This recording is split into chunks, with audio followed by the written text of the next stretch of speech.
Well, just because we are stuck at home and maybe you're eating a little bit too much of our quarantine snacks, Brady Godfrey's going to hopefully make these meals a little bit healthier, because Brady, I've been watching all your stories and you have this like chicken thing that you and the boys love.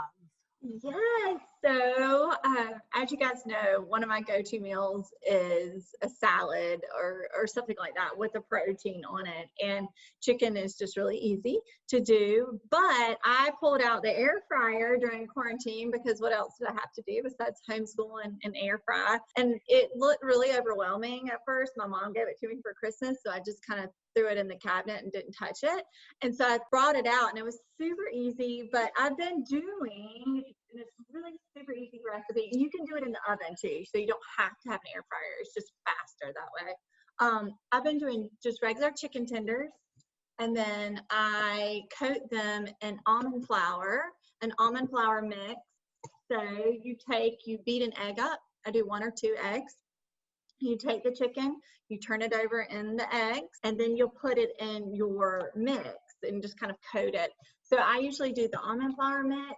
I usually do a little bit of onion powder, a little bit of paprika, a little bit of oregano, and I do some ground mustard, and I do a little bit of garlic powder, and about maybe a teaspoon of each one of those and a cup of the almond flour, and you mix them together really well, and then you just coat it, and then you just pop them in the air fryer or pop them in the oven. If you're doing an oven, do it on 400 degrees. I would say maybe 10, 15 minutes until they're cooked. You can flip them if you want to. The air fryer just makes them a little crispier. Yeah, I love that. So when you have the almond flour, you mix all of the liquidy stuff together, right? So you'll do your egg beater, you'll do your eggs together, and then you'll have a separate, I usually do my eggs in a bowl, and then I put the other in a plate, the powder, combination, and then I spread it out so it's kind of all equal after you mix all the ingredients together, all the powders, all your dry ingredients, and then you just take the chicken finger after you dip it in the egg and just kind of go back and forth. And I love it. Where do you get the almond flour? Can I get that? So this almond flour, this is King Author's almond flour, and this is either from Harris Tea or Publix, so super easy. You can order on Amazon. It's really great. I mean, really, the only ingredient in it is 100% almonds. And one thing you can stick to over quarantine, I know, and I've been telling a lot of clients over this time, give yourself some grace. It's a very new experience for us all. I've been having to tell myself that as well. But my one suggestion is keep it as simple and consistent as you can. So for me, on my weekdays, I try to either have, smoothie, salad, and then dinner. And it's the same thing because it's easy to remember.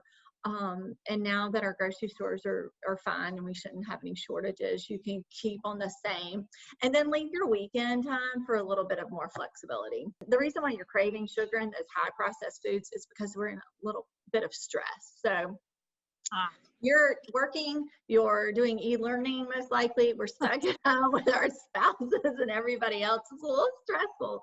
So you want something that's really quick and gets your blood sugar up really fast, and processed carbs do that. Sugar does it. Unfortunately, it makes you crash. So really be mindful of the amount of sugar that you're eating, because although it tastes good going down, it does not make you feel good. Your apple with the cashew butter, that helps me a lot. Yes, I feel like, you know what I mean? Like, I feel like it's a treat or something. Yes, that's the perfect one to do. In fact, I did that last night. I actually did that for dinner because Sundays are just kind of a free-for-all here. But yeah, you want to do an apple with some almond butter or cashew butter or some peanut butter. It's really satisfying. It gives you that healthy fat. I'd rather you have a healthy fat just to satisfy you than a sugar that's not gonna do anything besides make you. And the thing about sugar, guys, is you keep eating it, you keep craving it. So you're going to crave it a little bit, but if you can get it out of your system for a few days, then you really don't crave it as much anymore.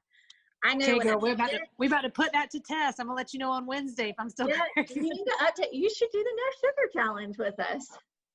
Yeah, I should. Yeah, I'll get.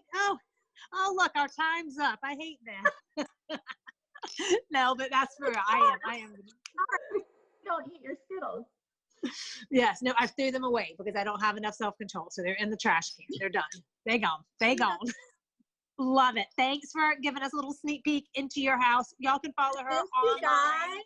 I know we can't wait for you to bring some of your delicious stuff back to us live. So fingers crossed next month, maybe it'll be back in studio. I know, and we'll be doing, I'm going to try and start running some things as soon as we start getting back to our new normal, on some resetting and ways to get back in the groove. I've had some clients say they pulled out the book and started doing some resetting. So it's a good thing to kind of start to do, even if you just do it on the weekdays.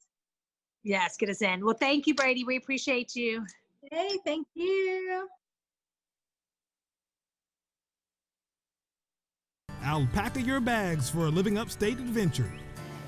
You are at On Again, Off Again Farm on the east side of Spartanburg. Yes, an alpaca farm in the middle of a subdivision. People are kind of amazed that we do exist here. There are a little over 50 alpacas that call On Again, Off Again Farm home. The farm would usually be bustling with tours and observers for a very important annual event. They really need to be shorn once a year.